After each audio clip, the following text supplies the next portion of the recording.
Mes chers compatriotes, camerounaises, camerounais, frères et sœurs de la diaspora, aujourd'hui, une lourde page vient d'être tournée dans l'histoire de notre pays.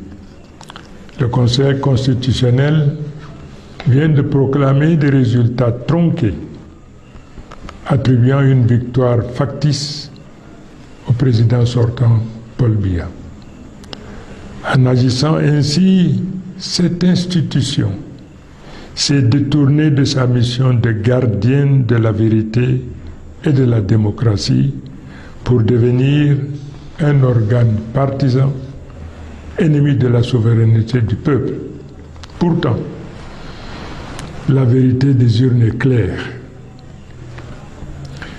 Tous les procès-verbaux compilés et sécurisés par nos représentants à travers le pays démontrent sans ambiguïté que nous avons remporté cette élection avec une majorité écrasante.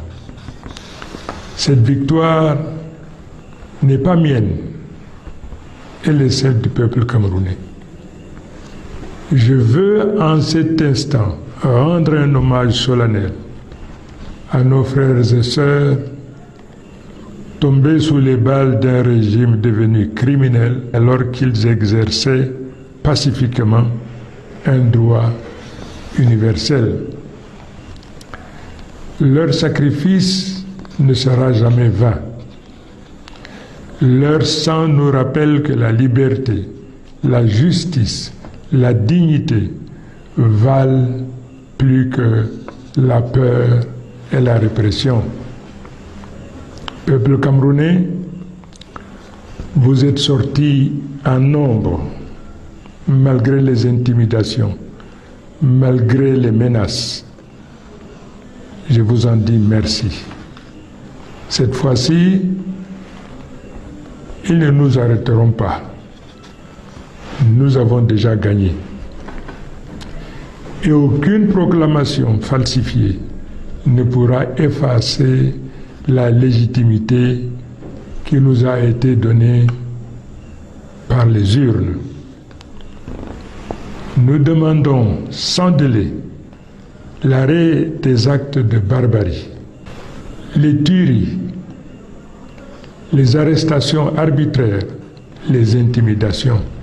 Mettre un pays à feu et à sang pour s'accrocher au pouvoir n'est pas seulement une faute morale, c'est un crime contre le peuple camerounais, contre l'humanité.